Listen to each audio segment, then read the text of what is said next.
The truth will set you free. And now he has been. Welcome to Max Wrestling.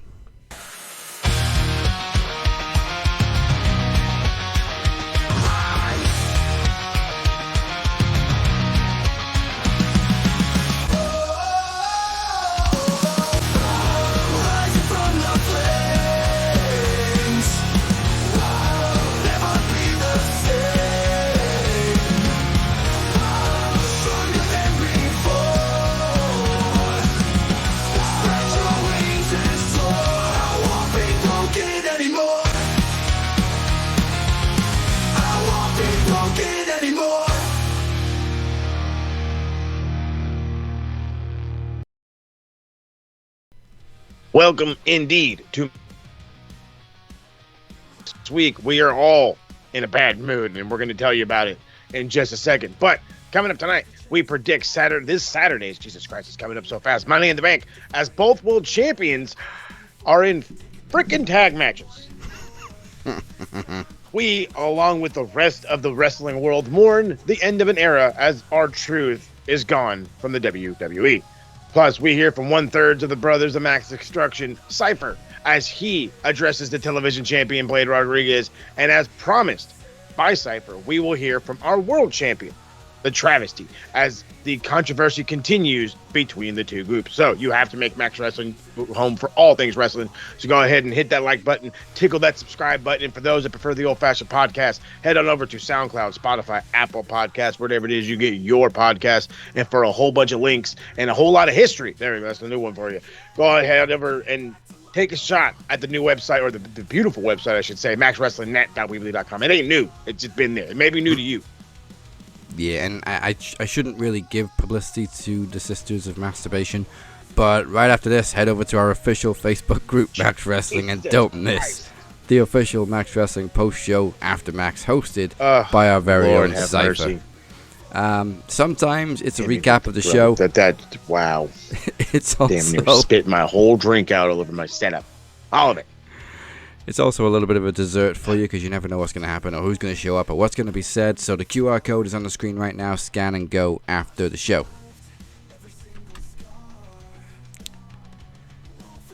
All right, so.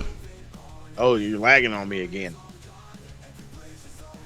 So, yeah, R-Truth was shockingly fired from WWE on, I want to say, Sunday night. Was it Sunday night? Yeah. The night before Monday. Yeah. Well, the night before. It's always Sunday. But yeah, it's about Sunday night. Over the weekend, anyway. Totally out of left field. It was a damn shame to be, truth be told. It was a damn shame because, like, he just did a better version of John Cena than John Cena. You know, he got to live his boyhood dream, if you want to live in his storyline. But the thing I guess I found out, is it's a mutual parting. What happened? Oh. Breaking up on you. There it goes. We're having some lag issues this week, ladies and gentlemen. For the technical difficulties, then we'll try to do the best we can to make this as fun of an episode as we can. But yeah, Truth, gotta love the dude. Again, he has been the comedy to everything in WWE for quite some time, and I do mean quite some time. He's been he was like the idiot that people didn't like, and now he's the idiot that people have to, or ended up loving, I guess, if you will. He's the lovable idiot. You know, every TV show has one, and R-Truth was it. But R-Truth, he's an older fella. I want to say dude's in his 50s. This mutual parting is a fucking shock. Let's be completely honest, complete and total shock of all the people I think that would ever leave the WWE, especially with something still left in the tank. R-Truth was definitely not in that list. But to see where he's going to go, that's where I'm like, you know what I mean? They're already making jokes. People are making jokes on he can have join the Hurt Syndicate or forget that he's in the, forgot he was there. You can have him do whatever. He can show up in AEW. He can show up in TNA. I think that would actually work a lot better, though. He shows up in TNA. Again, they have a working contract with WWE. Maybe he pops in an NXT once in a blue moon. But I can immediately see him, like, show up in TNA and be like, I remember when this was NWA. Or like, oh, he's going to go back and be like, what's up, NWA, National Wrestling Alliance, or something. And just people are going to be like, I was a world champion. Eons, bro. Eons. Yeah, that's the thing. Other than that, we'll see. That TNA stint, which I think he was there between 2002 and 2004 or 5, maybe later. He's kind of been in WWE for like 25 years. Yeah, 25 years is right. I mean, if you really think about it, he started before that, did a TNA run, and then went back to, that's when he was really, R-Truth. We really got his feet underneath him. But the dude was around during the original part of the Attitude Era, hanging out with fucking with Billy Gunn. K-Quick. Oh God. Pretty much the same gimmick, just a different name. Yep. And a little less unhinged. A little, not a whole lot, but a little.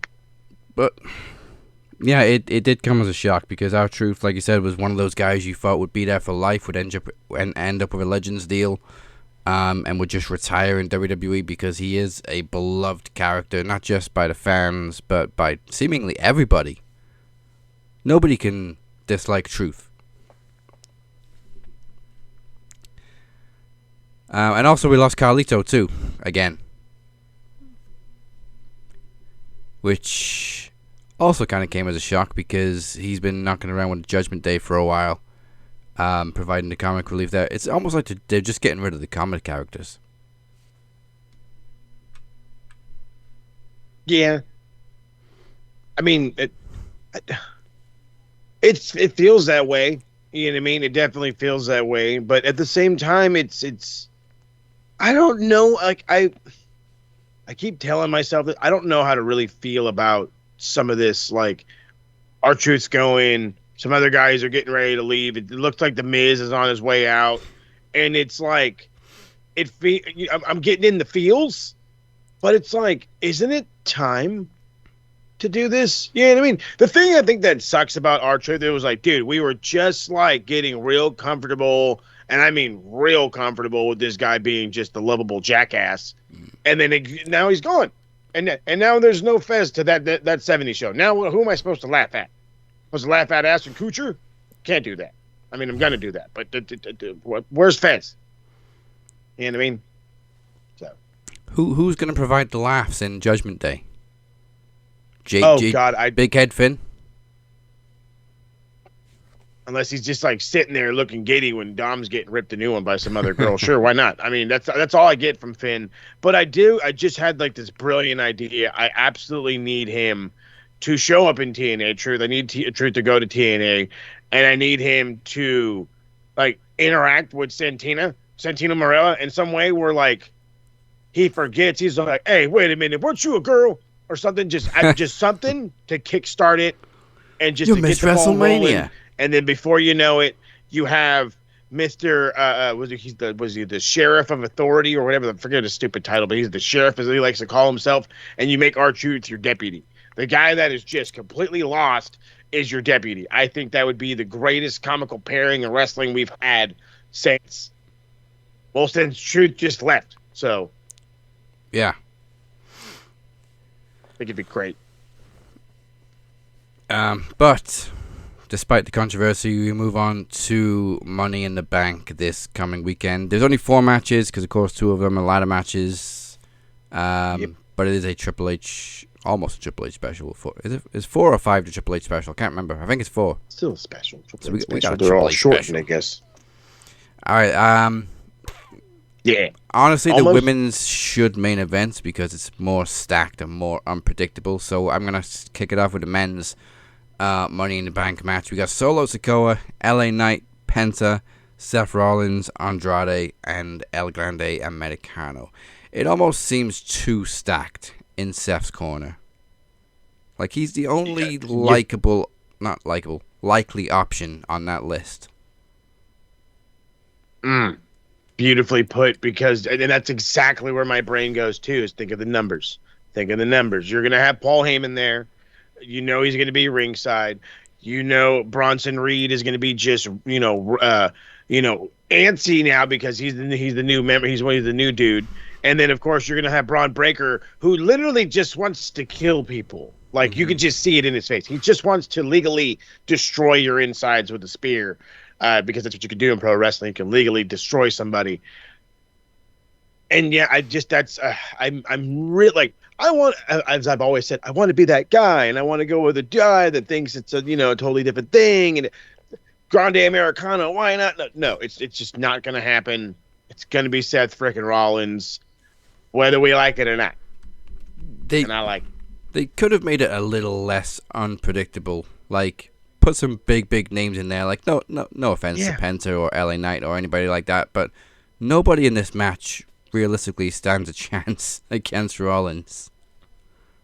Put Drew McIntyre in instead of Andrade, and then maybe like who else is big on Raw right now? I mean, Penta is big, but I don't see him beating Rollins. Yeah, that's true. I'm just saying, yeah, you need like at least one more bigger name, top level name, top tier. Was it fucking what's the saying that the main eventer? Yeah, it's weird that they didn't put Punk in there. Like he lost that triple threat match this past Monday, which is why El Grande's in there. So I mean, he's too busy.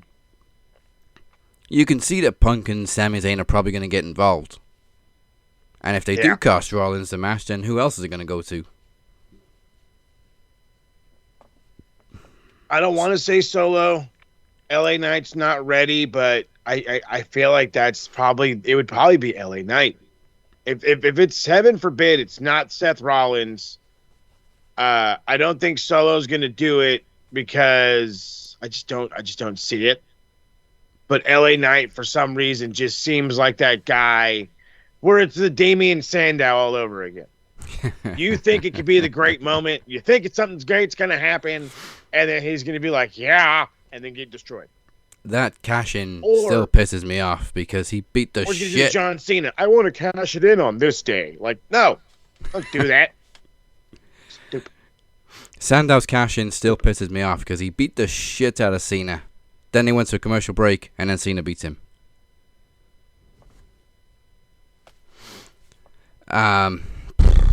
But yeah, we also keep forgetting that they can cash in on any champion. So realistically, if Solo or LA Knight does win, it doesn't necessarily mean they're going to cash in on John Cena. And then same with Raw, really. Like if shit, who's the world champion? Oh, Jay. If Penta or El Grande wins, it doesn't necessarily mean they're going to cash in on Jay. Could be the US champion. Oh, that's right. I keep forgetting it's for whatever belt you want. Yeah, which seems stupid because the whole point of the Money in the Bank is you can cash in on a world champion. Why the hell would you downgrade? But because that's exactly what it feels like. It's a fucking downgrade. Yeah, that's exactly what it was when Fury did it. Because everybody was like, why the fuck's he cashing in on the US champion? Know. Doesn't make a lot of sense to me, but then again, semantics? I don't. But, okay, 2 calls for Seth Rollins. Now, there's a lot of stipulations for this women's intercontinental title. As Lyra Valkyria defends against Becky Lynch in a last chance, which means if Becky loses, she cannot challenge Lyra for the title as long as Lyra's champion. And if Becky wins, Lyra has to raise her hand. Becky has to win. Otherwise, what's the point in the stipulations? I was just gonna say, like, what is the point? This whole thing kind of gives me the what is the point? But then again, it's you're trying to put somebody over who I thought had momentum. Apparently, she didn't really have any fucking momentum. She got an IC title win for a momentum she apparently didn't have. And then they needed Becky to do something, and so they figured, well, fucking, you know what I mean? Momentum, no momentum, you know what I mean? Push the fucking car off the road type of shit. And it's just, I don't want to say it's been hodgepodge because, again, I'm sure this could have worked better, but I just cannot do it. And I've been saying it for weeks on here. I cannot take Becky as a goddamn heel. I just can't do it. I just can't do it. It just doesn't fit in the brain of the puzzle brain. That's probably the better wording of it. And it just feels weird.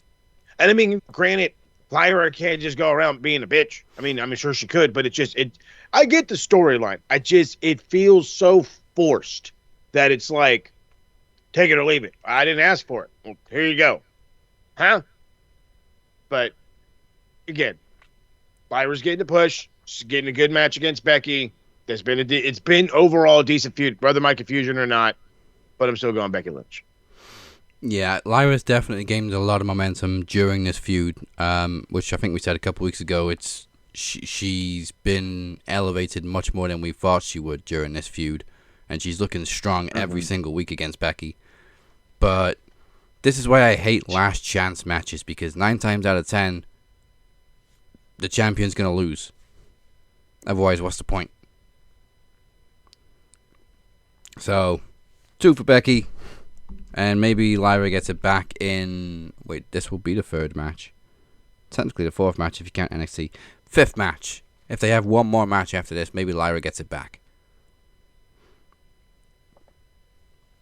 So, the tag match that shouldn't really be on the PLE, especially one of the top 5 PLEs of the year, because you got both world champions in it. Cody Rhodes and Jey Uso, the world heavyweight champion, versus Logan Paul and John Cena, the WWE champion.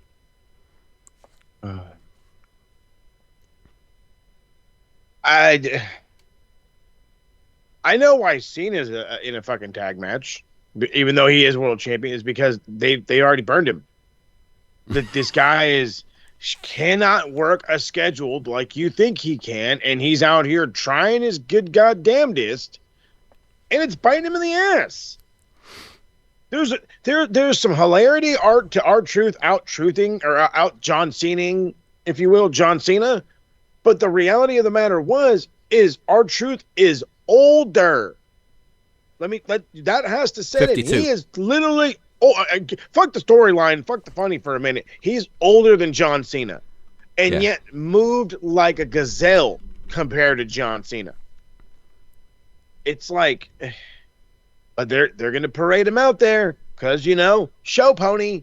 I mean, again, I am one of the ones that you can help blame. It's half my fault, my bad. I said he needed to win the title. I'm sorry. I didn't realize this is what they were gonna fucking do. I didn't realize they thought they got John Cena circa 2012. No, rather you got John Cena fucking 13 years later, wrestler and doing so many other things. This guy is a goddamn fucking voiceover commercial for Honda, like left and right.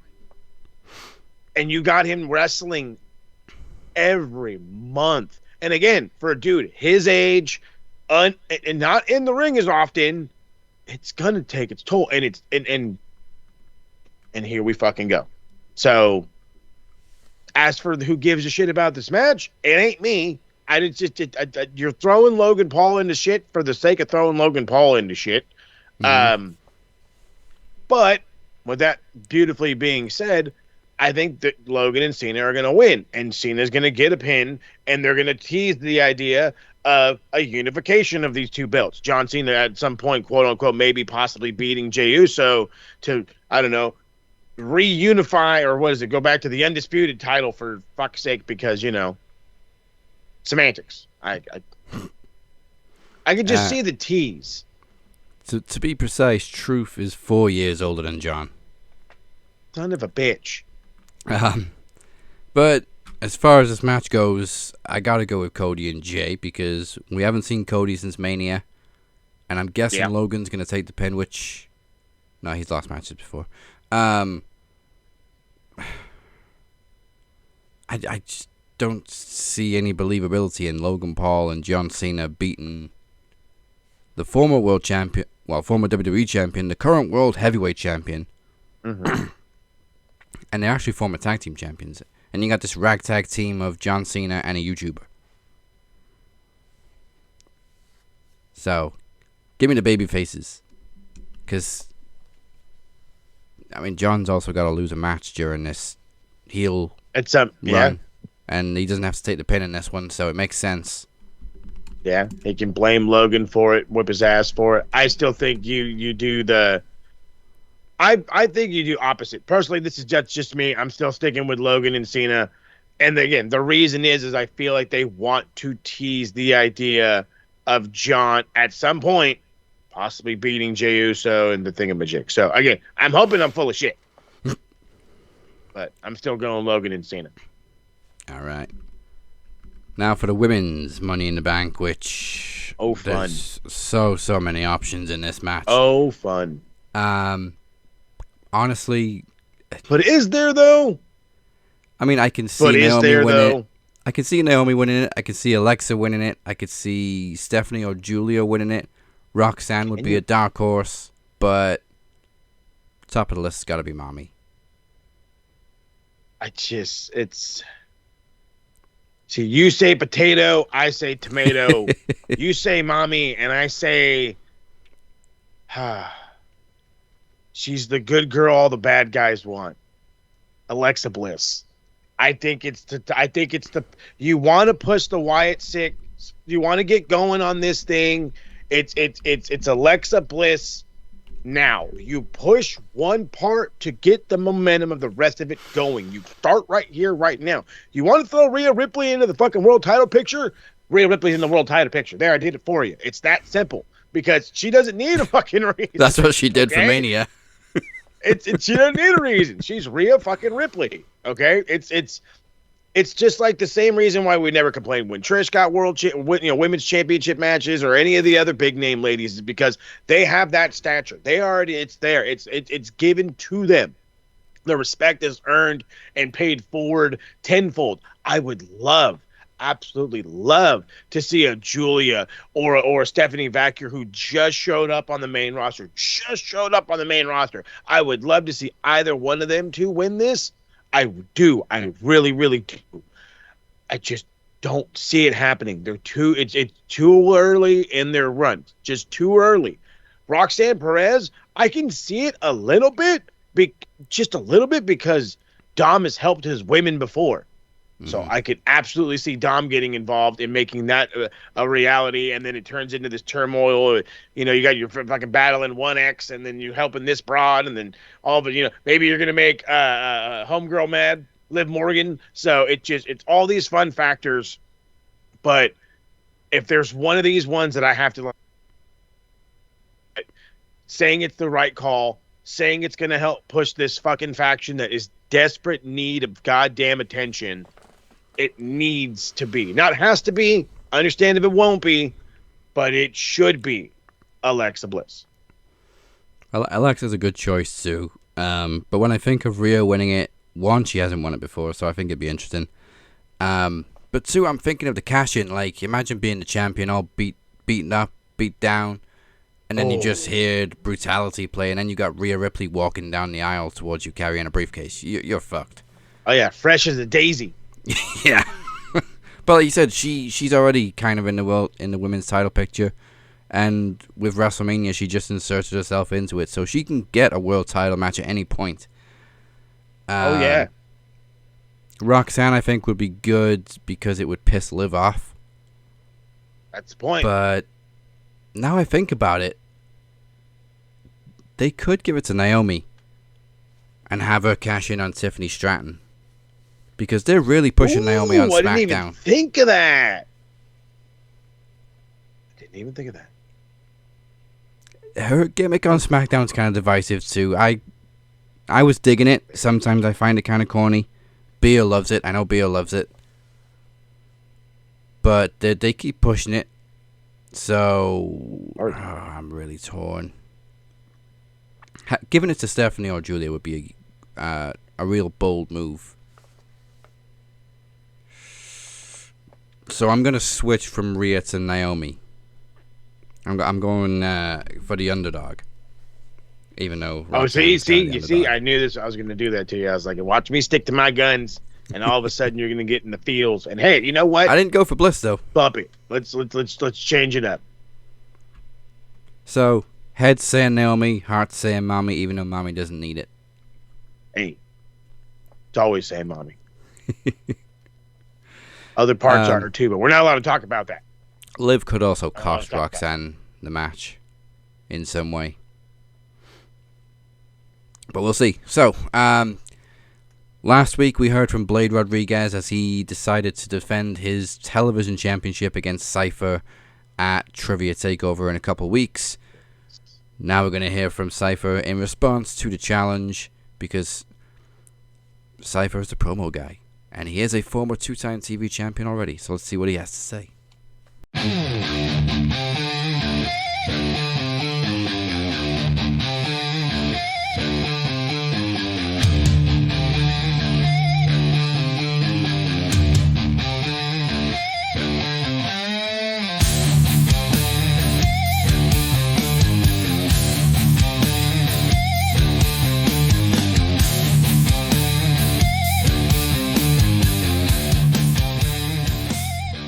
Magnifico Blade Rodriguez. What's up, Holmes? What's up, Essie? So, I don't know for what reason you decide to call me out, but let me introduce you to the promo game officially. See, your meteoric rise in Max has been impressive. Hell, I'm the one that found you. Hell, I'm the one that brought you in. For those who want a BTS or behind the scenes, I found Blade. I didn't know what he was capable of, but I just know that he said he was eager and he was ready.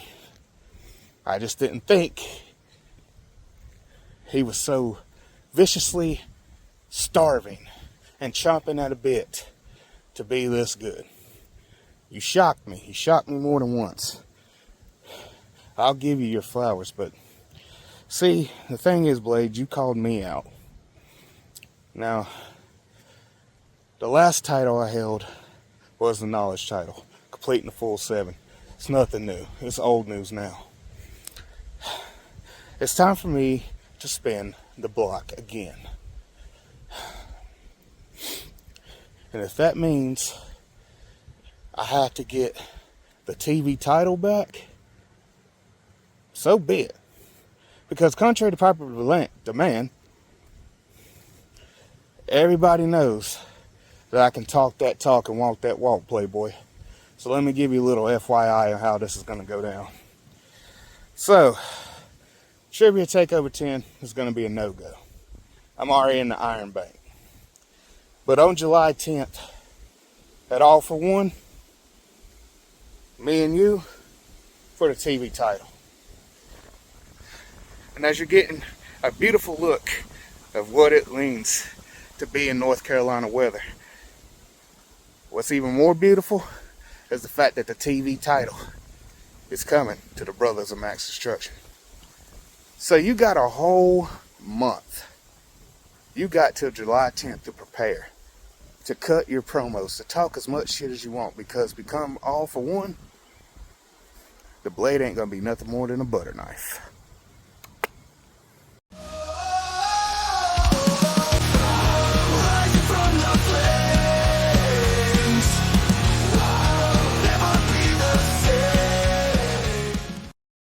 Thursday on Max. Predictions, recaps, trivia, and groundbreaking promos, and the occasional rant. I'm gonna say it again. Fucking Netflix. Fucking Netflix. You have known for months now that this Jake Paul, Mike Tyson fight was gonna happen. You knew. You had more than enough time to get the infrastructure for your website ready to go. Join us on the Max Wrestling Podcast every Thursday. Exclusively on YouTube and audio on all podcast platforms. Go to maxwrestlingnet.weebly.com.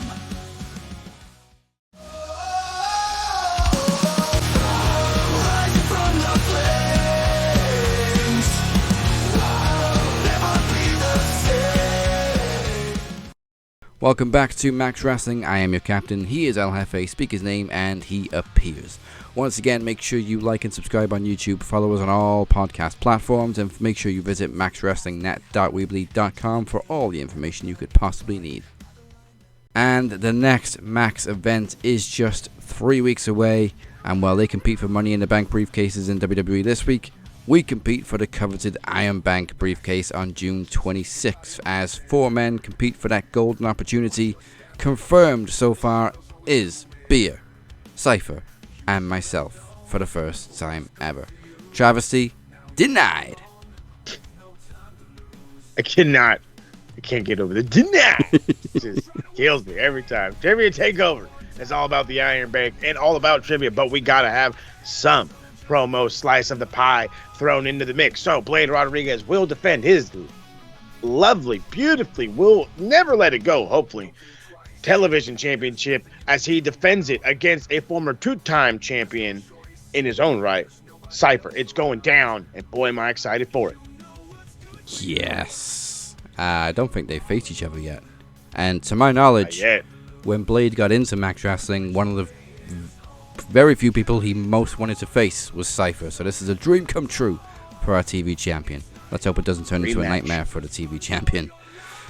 We will also be predicting WWE's Night of Champions, and for any more information you could ever need, go to maxwrestlingnet.weebly.com/takeover for more information. Go do that and run for your life. I'm not telling you this because it's the actual name of a song. It is the official theme song for Trivia Takeover 10 from the Captain's Revenge, taken from the very first album, Monsters. I like all of Captain's Revenge music, and so should you. It is available everywhere you find music. Spotify, Apple Music, and of course YouTube Music. The works, baby. Go check it out. Oh, but wait, there's more. We have already confirmed 2 matches for one of our biggest shows of the year, or what's become one of our biggest shows of the year. That is All for One on July 10th, featuring an epic World Championship rematch between Travesty and Beer. It will be TV rules with a minimum of 5 minutes apiece, but we're going to hear from Travesty for some reason in a couple of minutes because he's got a couple of extra stipulations to add to the match. Still up the beer. Also confirmed, the Madness will finally make their return as the Shape and the Demoness team back up together to defend their Max Wrestling World Tag Team Championships against myself and a partner of my choosing. Goodness gracious, what have I signed up for? And it's going to be for the first time. It's combined television rules. I have no idea what this means. I'm just as scared as everybody listening, but let's fucking do it. The longest combined time wins, basically. But all 4 promos have to be at least 2 minutes, which I don't think any of us are going to struggle with. Nope. All right, then. Struggling. So that covers your way. July 10th. Trivia Takeover is in 3 weeks, but we're about to hear from the world champion himself. Unfortunately, he is the walking travesty who has a couple of stipulations he'd like to add because he has to have his way.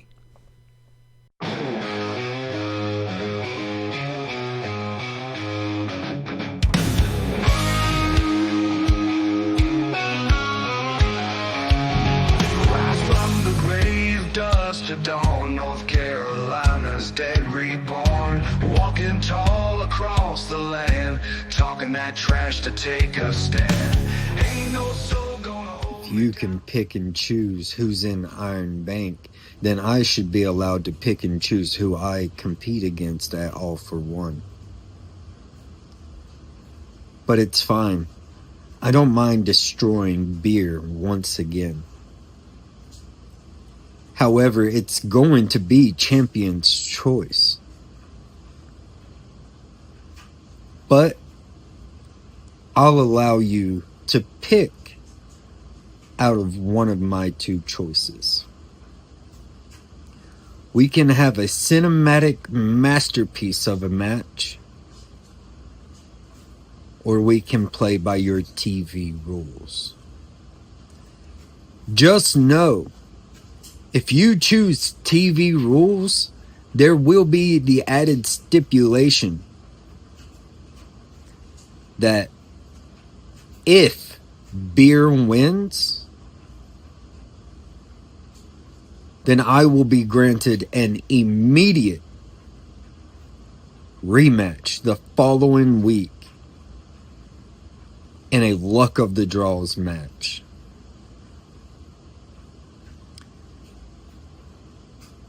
But when I win and retain my world title,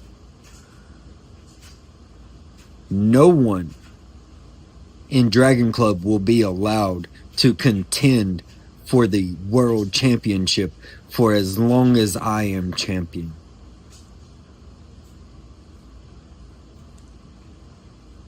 You want to play dirty? You want to take me out of the Iron Bank?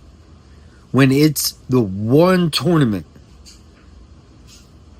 that I always do every year, no matter what's going on.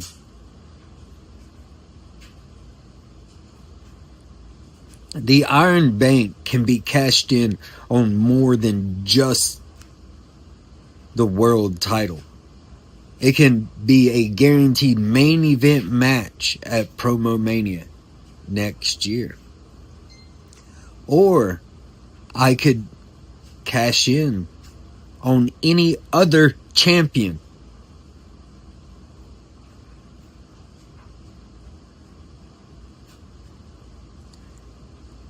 Those are the rules. Not once have I ever heard or seen the rule book where it says champions are not allowed to compete. Ask my lawyer.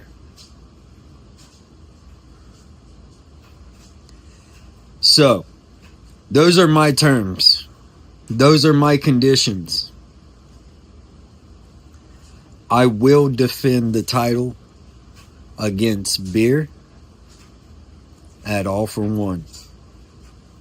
He can choose one of my picks to the stipulations. However, I demand to be added to the Iron Bank. And that's the bottom line, because the walking travesty says so. Beer, I'm gonna leave that decision ultimately up to you, because at the end of the day it's your challenge. However, I will address one of Travis's stipulations, still demanding to be in the Iron Bank challenge, even though you're currently holding a championship. Greedy much? Greedy much, babe. But I'll tell you what, I'll give you an ultimatum, because we like making ultimatums. I will surrender my spot so that you can enter Iron Bank if you also put your world championship on the line. How much do you really want to be in the Iron Bank challenge, Trav? But as far as the other stipulation for All for One goes, I'll leave that up to Beer. But for now, we're going into AEW's universe for last night on a 4-hour Dynamite.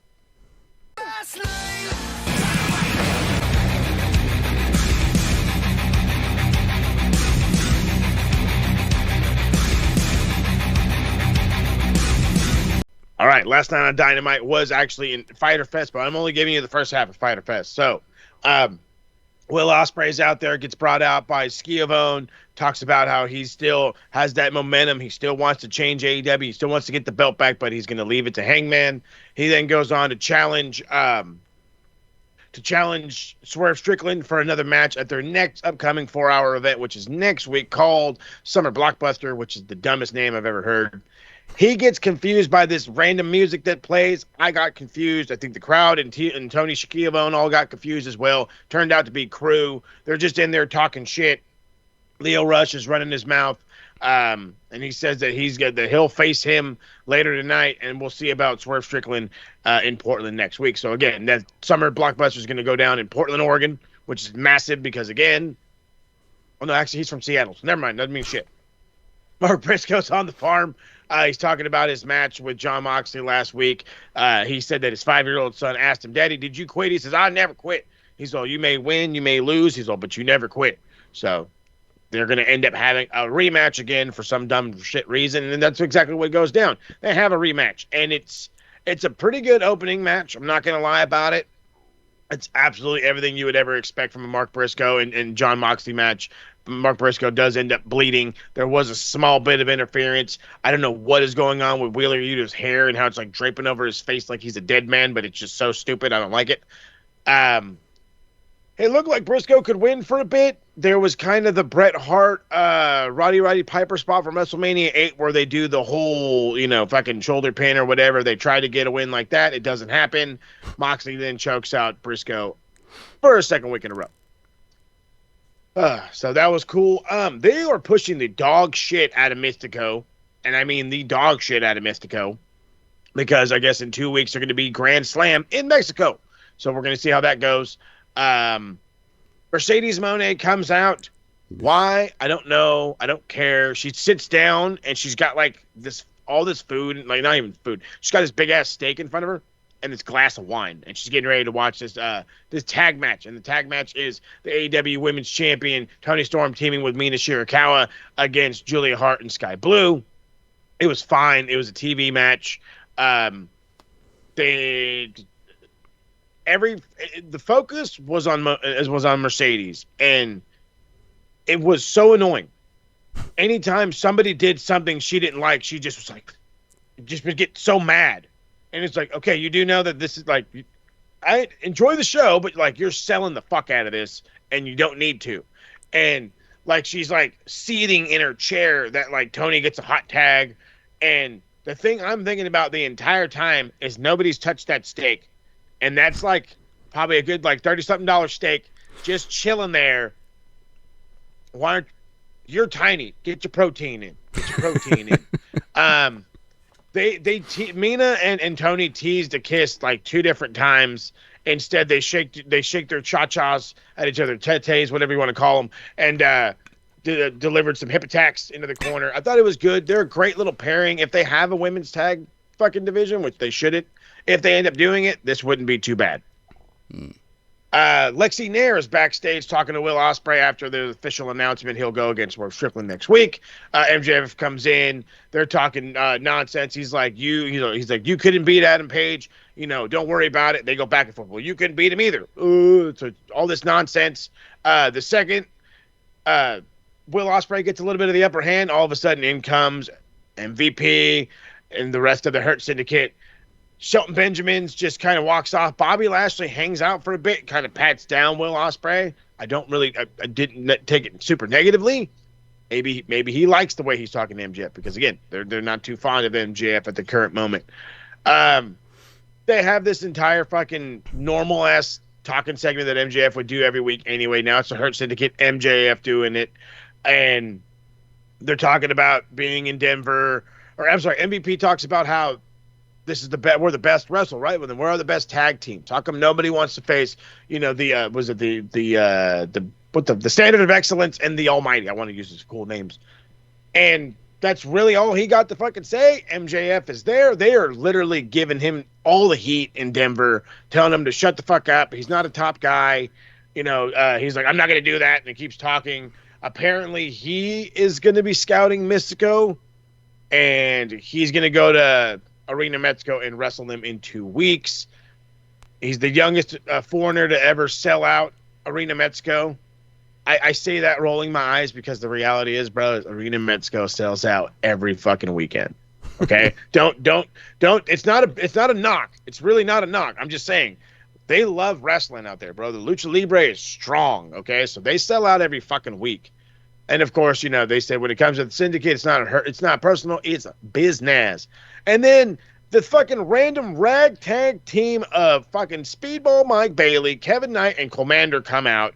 Commander is ripping these dudes a new one for fucking disrespecting Mexico, and he's doing it in Spanish. So at first he's saying that everything that's coming out of MVP's mouth is shit. It's Excalibur translated as garbage. I was like, no, he fucking said shit, bro. Come on, come on. And then he goes on I forgot what else he told him. He was just, again, more about being disrespectful.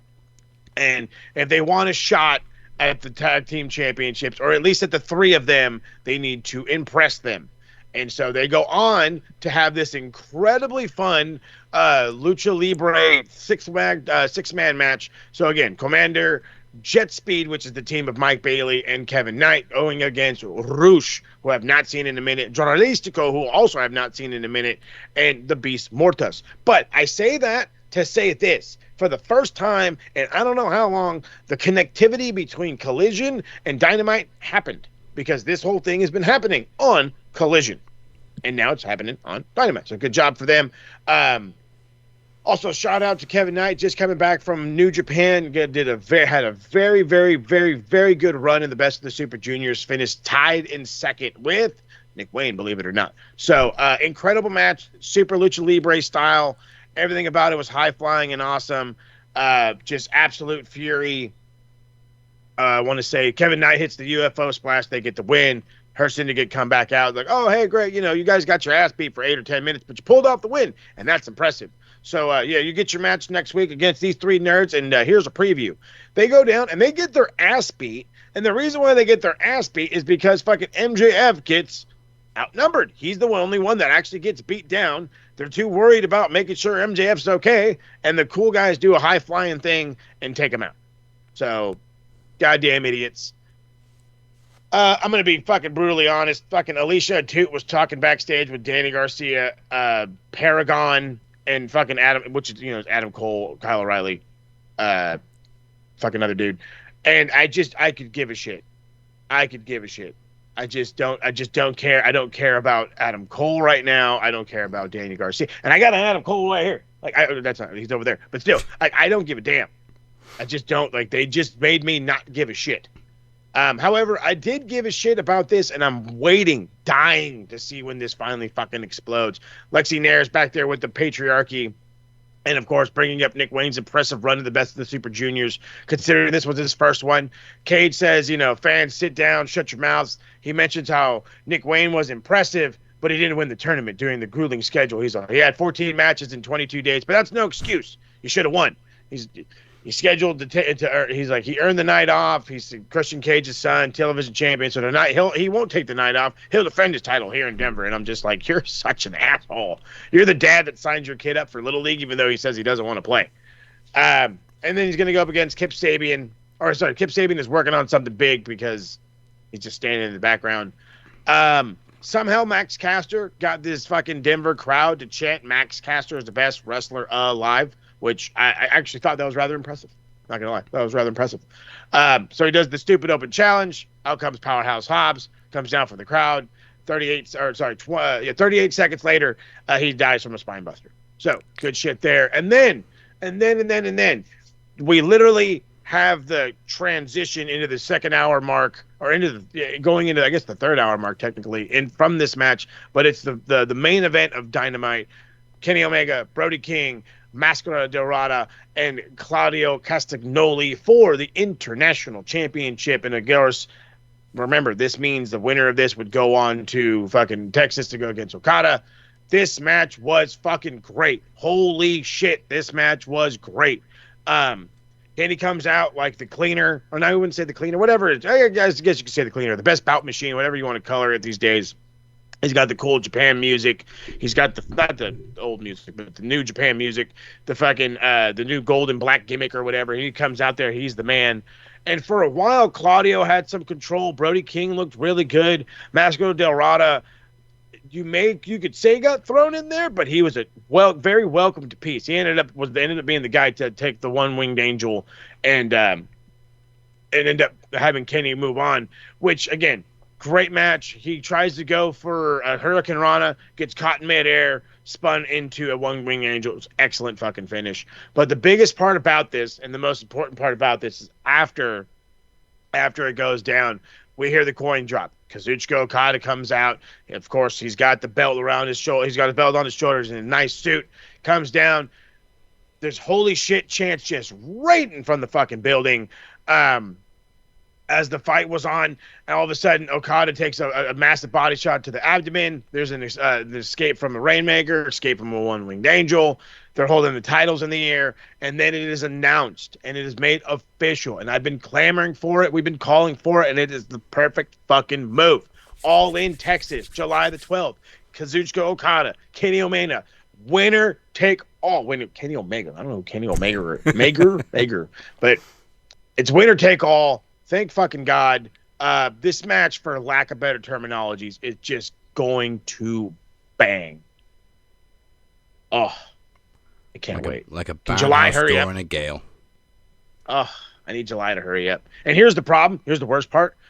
This show is the same night as my wife's birthday. Yeah. So, guess who's going to dinner before the show? All In is looking fucking stacked So stacked. already this year. Oh God, I can't wait. And this is why All For One has become one of our biggest shows, because All In is one of AEW's biggest shows. Mm-hmm. Can you imagine the beautiful attraction to bring the great things of all wrestling outside of the E into one thing? Because that's what All In is about. It's about opening the light and showing you that the fucking door's open. And then again, we got Forbidden Door, I think, like a month or two right after that. Forbidden Doors, yeah, I want to say August, because All In used to be in August, and they've switched it for some reason this year, because it's in Texas instead of London. So yeah, Forbidden Doors in London in August. Wait, if I check Probably the calendar, the August. date's gonna ring a bell. August no, it hasn't rang a bell, but I think it's August 16th, so it's like mid-August. Mid-August, I love it. I could be wrong, but we'll see. But it's definitely in August. Regardless, beside it. All right then. It's almost time to close up the show, but before we do, we have two lists. One is nice, one ain't so nice, but we always check them twice. It is time for the bell-end board. A bellend, you're a bellend, mate. Look, bellend 1, bellend 2, big veiny bellend over here. So here's the thing, and I'm already going to just say it out loud, and Chris is going to get a little giddy from it. I got nothing from Chris this week. Now, And when you got nothing from Chris this week, that means it's quiet. And when it's quiet, it seems to be a bit of an issue. I don't know if it's totally quiet, though. I just have not heard too many rumblings. But there is one specific. I don't know if I should do the company or should I just go with straight. We're going to go with the man running the company. I have to do it. We would have done it to VK, and now we're going to do the VKM. Now we're going to do it to the big Paul Levesque. You did everybody wrong. I don't care if it's a mutual agreement. I don't give a shit if he's got dirt on you. I don't care. I just don't. The WWE will not be the same without R-Truth. It's not going to be the same. You didn't give us our goodbye, so fuck you. And I'm sure I speak for the majority of wrestling fans out there by giving not a simple amount of points, but a nice staggering amount. One that's going to take a nice body blow to you. 60 points to Paul Levesque for releasing R-Truth. Again, and I say it like this because the least you could have did is given us a goodbye. And I don't mean a match on a fucking Saturday night main event. There could have been more. He should be a Legends contract right now. It shouldn't even be a question. But instead, now we're speculating. Where's he going to go? What cool shit is he going to get into? All because you were dumb enough to let him go. Yeah. I was going to give points to Triple H too. And it's for that and for another reason. So it's got to be done for the other reason too. So an extra 20 points to Triple H. Sorry, Paul. I love you, but you fucked up this week.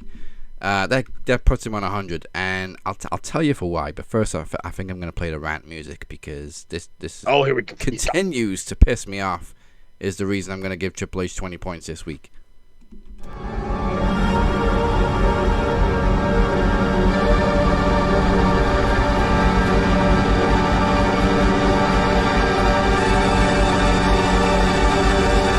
So yeah, an extra 20 points to Triple H because the Judgment Day are on, their third theme song now since Alter Bridge? And once again, it is absolute dog shit. And this is what antagonizes me about WWE. They will release fan favorites for budget cuts. But they'll continue to pay Def Rebel to produce the blandest shit ever known to music. I've literally heard diarrhea coming out of my ass and hitting the water, and it sounded better than Def Rebel. But we keep paying these guys to produce this shit music that when it plays, we have no idea who's coming out until we see the name on the Tron.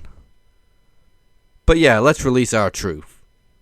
and Carlito, who provide us entertainment. Oh, fuck. I forgot about Carlito.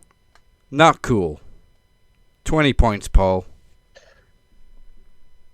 And you know what? There's a reason. 100 points to Def Rebel, because I am sick of this shit. Yeah, they're fucking hot garbage. Scam artists. That's what they are. Scam artists.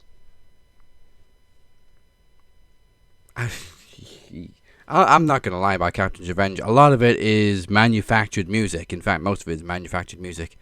But still, it doesn't sound as generic as Def Rebel shit. Come on. See, and that's the What problem. are they doing? That's the fucking problem, bro. If you can find variety in manufactured music and they can't find it actually making the music, Right. come on. That should tell you something. What are they getting paid for?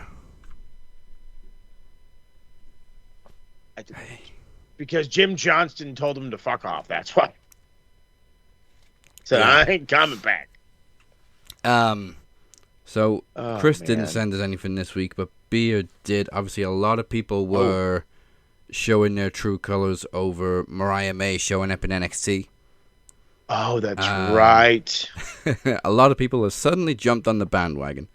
One guy in Like a particular, motherfucker.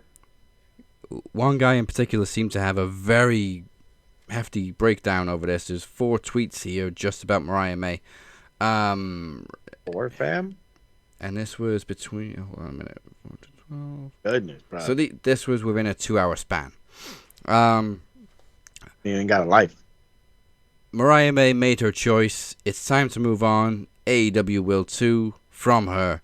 I mean, best of luck to her with what she wanted all along. Using AEW just like that seems scummy, in my opinion. No loyalty. Ugh. Well, we got her replacement now in Thekla. So long, glamour. That's tweet number 1. But and here's the problem with that. I didn't hate it the first half. And then the second half, I'm like, you're such a dick. Like, that's not, it's not necessary. No, just wish her luck. That's all you gotta do. Like, don't What get is me this? wrong. Like, if I could be fucking transparent for 2 seconds, am I pissed that she's gone? You bet your fucking ass. Do I feel a little bit of disloyalty? Sure. Am I mad? It's a fucking business. And as pissed as I may or may not be at the fucking ownership or even the talent themselves, at the end of the day, it's a fucking business.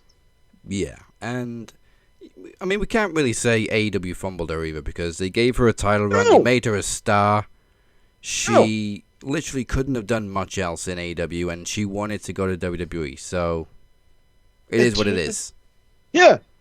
It's not a negative. The young lady started in Japan. She got her run and her feet out there. And then in England, you know what I mean? She got her running in the indies. And then she got massive, massive, massive attention in AEW. And I do mean massive. And now, you know what? She's going to carry whatever momentum she had into NXT. And I hope and pray is the total opposite of Jade Cargill. Yeah. Because I personally think that the reason why I'm so upset is because we worry about who's going to face this lady or who's going to face Mercedes, Mariah May could have been a great name for it. But granted, it probably would end up being a loss, and that would have pissed a lot of people off. But it's another name to add to the thing. But now, guess what? The WWE is just like a Man City. They're adding another name. They're just like the Yankees. They're adding another name. Whether it's to the lower league or not, to the lower end team, doesn't matter. It's another name. It is funny though how when they bring these guys back or bring them over, they keep the exact same presentation and everything that they had in AEW, even if they came from WWE in the first place. Like Rusev, he's 100% the Redeemer Miro right now in WWE. He wasn't really that before. Nope. He was the flag-waving big Bulgarian brute. Now he's the Redeemer again, and he's doing the promos in the exact same style. Same with Cody Rhodes. Comes back to WWE with the exact same American Nightmare presentation he had in AEW. Yep. Fucking Ricky Saints. Oh yeah, Ricky did the whole everything. And then Mariah May this week, she's literally calling herself the Glamour. They didn't say her ring name yet because apparently they're going to modify it first. Yeah. Yeah, Julia June or something stupid. That's fucking terrible. But that's just god awful. Back to Carlos. Tweet number 2 of the Mariah May coping mechanism. Mariah May went from winning the Owen last year and the women's title in her hometown to a warehouse this year, while Toni Storm and Mercedes Moné will have the greatest women's wrestling match of all fucking time at All in Texas. Pretty smart there, Glamour. I fucking threw up a little bit. Yeah, we all love Toni Storm, but this is not going to be the greatest women's match ever because Mercedes is past her prime. She's overrated. Yep, and what's some more? Yep, and again, I say this as one guy that was at one point. I don't want to even say I was shitting on NXT. I used to just complain about how people were like, "Oh, well, the audience sense." It's like, bro, it's 350 people, and most of those people from NXT are the same people. They go to the same places that are right by the college. They hang out with Triple H every now and again. They hang out with some of the wrestlers every now and again, and that's fine. It's a great community. It is, but I'm also not going to turn around and bag on this community and call it a fucking warehouse. These are 300 plus fucking diehard NXT fans, WWE fans, and they're taking in the talent from the rival company as if they were brand new to them. They're welcoming them in with open arms and giving them a real shot. And as a guy who, again, can play the bias of the companies, I like this one more than you, or whatever. As far as the business aspects and the wrestlers themselves, this is how it needs to be done. The pops are great. If they can maintain momentum and actually use them in a better sense than, quote unquote, the way they were in this other company, or at least as people think they were or weren't, then awesome. But we don't need to be fucking dog shitting everybody and every fucking thing because this young lady wanted to move on with her career. I'm sorry she didn't want to play in League One forever. She wanted to see, I guess at this point, where the championship level is like. She wants to come out of minor league baseball and try the majors. Like, come on. I'm giving both sides of the fucking sports analogy here. That way everybody gets what I'm driving at. But it's, you know what I mean? It's like, again, be in your feels, but at the end of the day, this is what all of them need to do. All of them. Hey, you're going to be mad if Jungle Boy comes over to NXT? You'd be pissed off about Jungle Boy, Darby Allin? Well, they're the pillars of AEW. They're also fucking young and need an opportunity to really grow. And unfortunately, whether we like it or not, whether the people in the fucking comment section like this or not, WWE's been around for 30 years. 30 plus years. Okay? It's been on television over 30 years. They're going to have the momentum. They're going to have the people. They're going to have all these things. So let them go to the fucking majors and get massive. Because, again, would you have known who would you have known who a Bryan Danielson is if you didn't know Daniel Bryan first? Would you have really been behind Jon Moxley if you didn't know Dean Ambrose?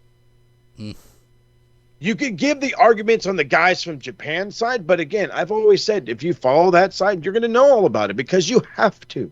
They make you know it all. In the E, they give you what they need to, and you can take it and do more research if you want, but you don't need to. Because here is what it matters here. It doesn't matter what they did before, only matters now. But in the opposite world, it's the other way. Again, just fucking just be happy for people. Be happy for people. Shit. And I also won't stand for blowing that smoke up Mercedes' ass because Sasha Banks 10 years ago, maybe 4 years ago, maybe would have had the greatest women's match of all time against today's Toni Storm. But Mercedes now is a shell of who she used to be, so don't give me that shit. Not even. Now, tweet number 3 from Carlos. Toni Storm didn't just body Mariah with that shoot promo before their match at Revolution, but it was sort of a prophecy of sorts for May in a sense, that you are mid, but you won't be great, no matter what they'll say to you in the WWE, a place buried in the mind of Toni Storm. Can't really make sense of that tweet, so let's move on to tweet number 4, and final tweet from Carlos in this I made batch. plenty of sense of it. I like the fact that AEW doesn't even mention Mariah May's name anymore. It was decided that she doesn't want to be here anymore. Here? Sorry, do you work there?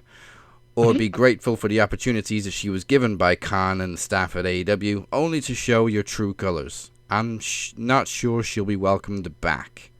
Bro, I'm not sure she's coming back. She's moved on. Christ. Let's be okay. Hold on. She was not fired. This isn't like the art. Like I want to say we could be mad about the R-Truth thing. The R-Truth thing is a whole different aspect. R-Truth's been in WWE. You said 25 years.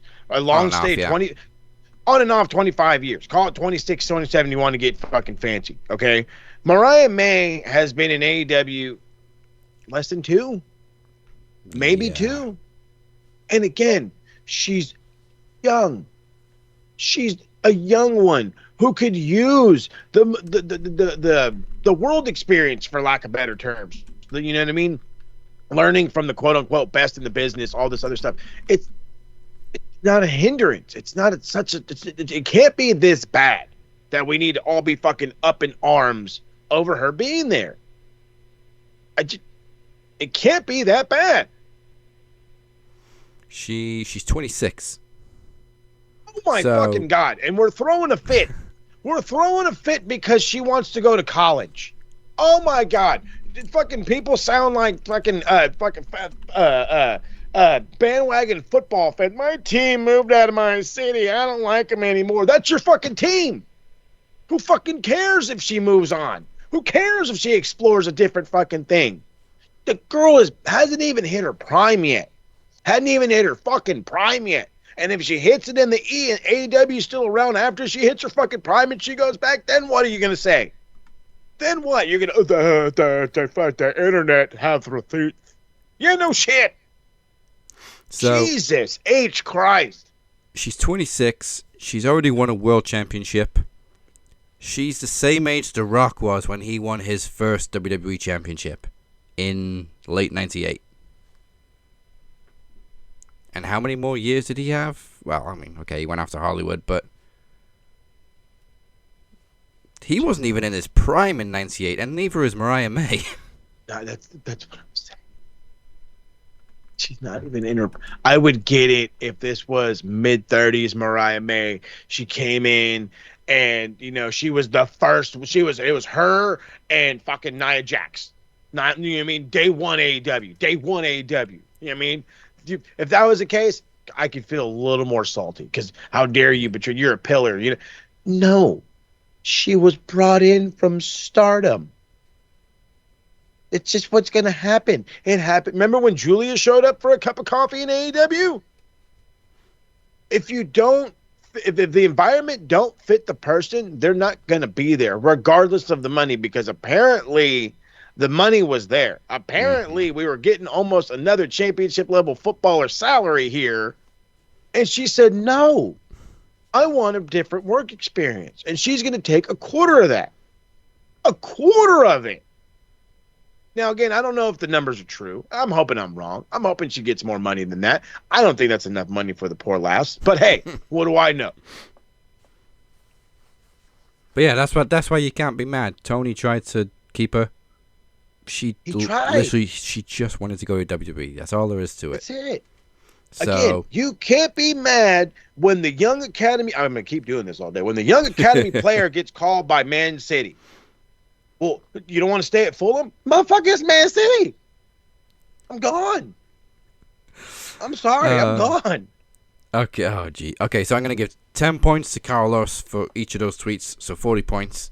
Ayo. And now we got one more to finish off, which is just so funny because this is a typical jump ship when somebody from AEW goes over to WWE. I love this. Oh, but look at my chops. I don't have any dates, so I don't know how much the flippy floppy was, but Slippy. Ricochet, Ricochet, Will Ospreay, circa New Japan. They're using a pic of Tiffany when she had the briefcase, so I'm assuming this was like June last year. Yeah. Heel Uzi tweeted, Tiffany Stratton clears Temu Tiffany, a.k.a. Maria May. It's Mariah. Huh? And then He said Maria. This past week, all in capitals. Welcome to the Major Leagues, Mariah May. Let the coping and crying from the AEW crybase begin. You were dog shitting her Bro, a year you ago, called dude. her you called her Timu Timu Tiffany. Tiffany. Now, Like- now she's the shits. Now, no. Now, not only is she the shit, welcome to the big league. Like, you were shitting on her like she doesn't belong in the big league. Now it's welcome to the big leagues. You got a fucking bag for her?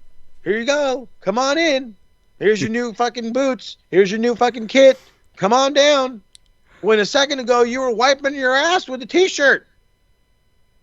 The fuck? Man The City. flippy floppy is ridiculous.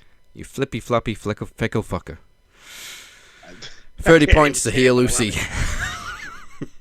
Oh god. You know what? And I say this and I'm gonna get some shit about it, but again, one of these days these kind of things are gonna happen. Maybe the Briscoes would never end up in WWE, but maybe the Bucks could. Maybe Kenny Omega could. Maybe Adam Page could. I really truly think like the people that are doing this off the the non-pillars, what are you gonna fucking do if and when, heaven forbid, Kenny goes? Says, fuck it, I want to try it. And just goes for a year or two. What are you going to say then? How many motherfuckers are going to be like, well, Kenny is fucking, he's fucking this and he's fucking that, are going to start suckling the Kenny tit just like a son of a gun? Because, oh, well, he's in the big leagues now, so now we have to recognize he was in the big leagues. But are you like, I'm waiting for one of those. You know what I mean? I'm waiting for that fucking massive. What if the Naito shows up? You know what I'm saying? Like, it's one of these things where I'm waiting for the fucking gigantic name to see how big the flip-flop is, or heaven forbid, the other way around. What I'm telling you, R-Truth shows up in fucking AEW, and people are gonna fucking shit on him. They're gonna shit on him. I didn't love you. You're fucking stupid. You're a bad character. You're this. You're that. Why? Because you went to AEW. Okay. Yeah, if he does the Flip-flop, exact baby. same comedy style in AEW that he did in WWE, and they shit on it just because it's AEW. People flipping more than hamburgers. Other than that, I don't think I got any other points. Another 20 points to the IWC because somebody was weird with Roxanne Perez this week invading her privacy or something. I didn't read too much into it because it was just another case of weird-ass fans that take things too far. Way too far. She's not going to call you. She doesn't want your number. She ain't They gonna don't eat like chicken you. nuggets. Hey. Unless that's a Dom special, baby. It's Dom special. Dom got the magic, okay? We don't. Dom do. Man, that Dominic Mysterio is just a fucking alpha male at this point. You're telling me, bud. You're telling me. Fucking Pat McAfee says all the time, it's Brock Lesnar. It's Dominic Mysterio. That is the alpha male of our generation. Wow. We never would have thought this 5 years ago. Hell no. Hell no. All right, let's jump onto the other board. It is time to put some points on the bruv board. Bruv. Bruv.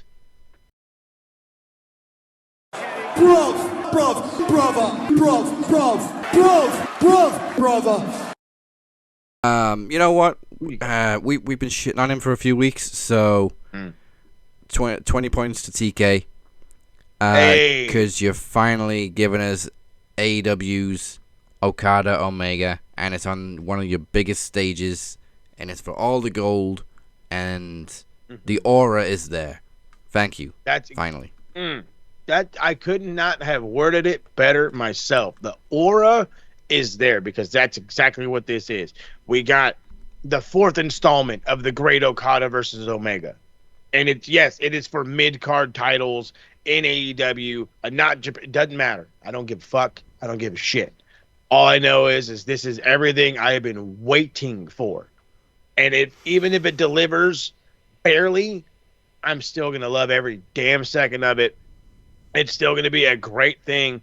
Now, with that being said, don't ruin it. If the Bucks get involved, they get involved early, and it goes away.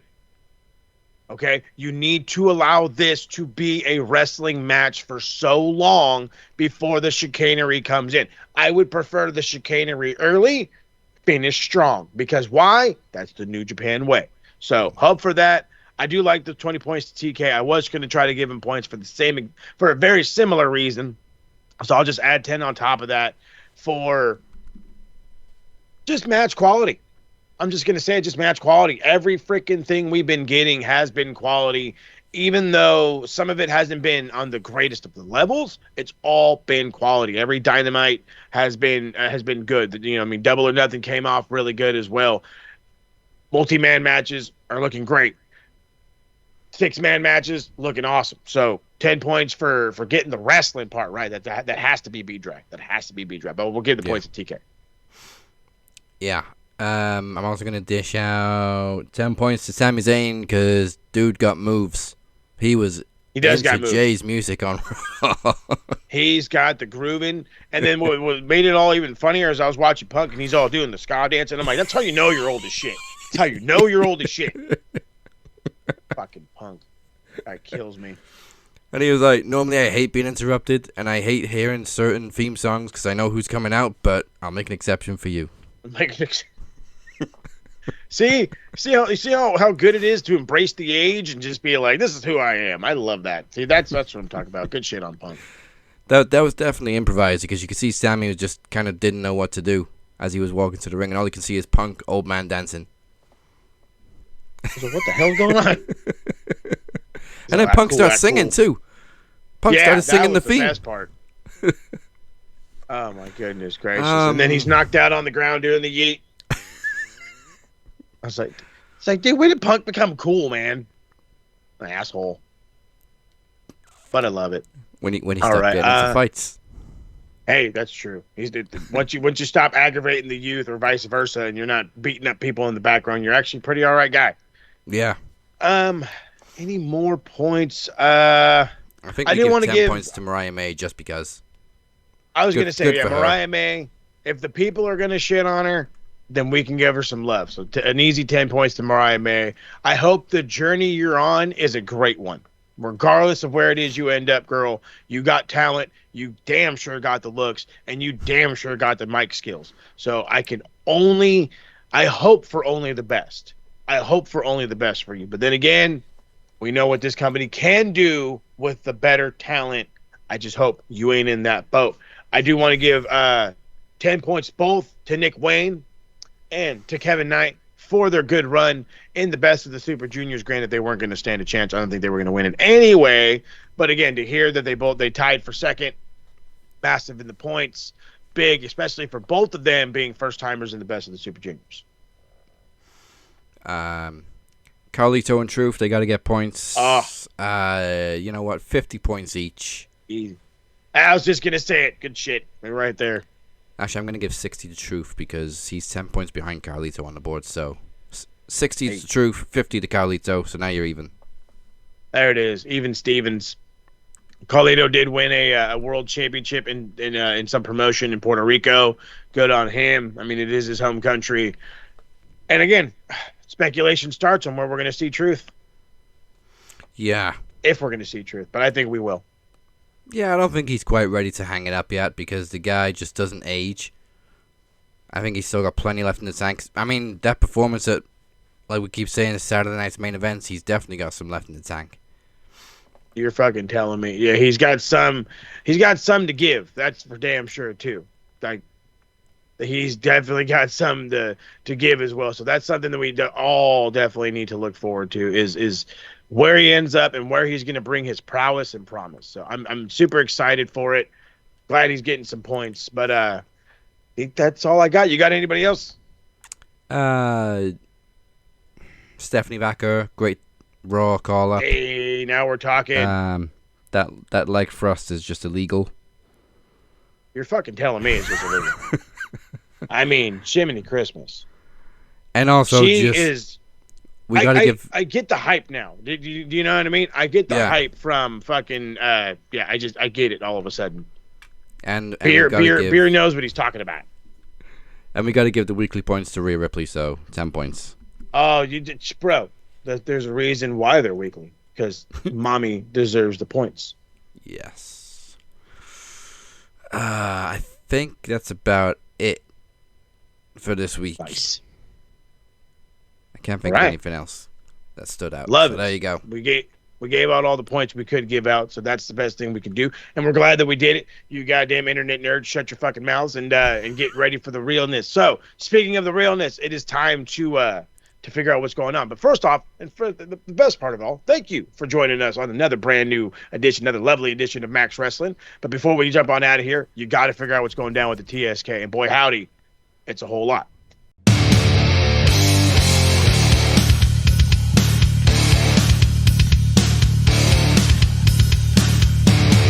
So, we just got done. I want to say, was it a few days? They said Double or Nothing was a few days ago. I could have sworn it was a couple of weeks ago. I don't know about a fucking. Yeah. They're like, it was a couple days ago. I was like, no, it wasn't, bro. It was fucking last week. May 25th. See, okay, that's what I'm talking about. It was at least a week ago. So, or a week plus. The AEW, sorry, the TSK review is up on the Max Wrestlings for that one, and of course, it's time. It's been done. It's in motion. You too should go absolutely check out the brand new TSK YouTube page. Just at youtube.com/, is it TSK All MFN Day. That's right. Gotta love it. Come join the boys. So far, we got pretty much just all the episodes we've dropped so far this year on there. There will be back archived of everything else that we have coming out. However, and y'all need to know this, that doesn't mean the TSK is going to stop working with Max Wrestling. In no way does this mean the TSK is going to stop working with Max Wrestling. We will continue to share our reviews on both channels for a bit, but within the coming months, we're going to start doing a little something more for the Max Wrestling, and I've talked about it before, and it's just time to get it into motion. And what that motion is we're hoping to start covering Dynamite. So rather than y'all listening to me rant about Dynamite, you'll listen to the whole TSK, and we can be featured every week right here on Max Wrestling to just, spread the love around, because that's what we do. That's why Max Wrestling has grown over the years. Why? We spread the love. Gotta spread the love. And by spreading the love, you gotta check out all the socials, because that's how you spread love. You know what I mean? The DMs don't slide into my DMs, but if you do, how you doing? Check out all the fun socials. Max Wrestling UK, Captain 512, SMR Podnet. That's on the Twitter, not the Evil X. And of course, the beautifully done website, which you have to check out, which has all these links and a whole lot more. MaxWrestlingNet.weebly.com. Don't forget to hit the subscribe button right here on YouTube. Then follow us on Facebook, Twitter, Instagram, and even TikTok, wherever else socials you can find us. Again, we've said it once, I'll say it 1,000 times. You follow us here and get us on Facebook, you are already in the realm. You can be a part of the EVP, MVP running. You might even be able to just jump into the game and throw your hat into maybe one of the knowledge challenges. Maybe you want to get in the promo game. All you got to do is get on with the Facebook and then reach on out to us. We're always welcome for newcomers. Always looking for newcomers.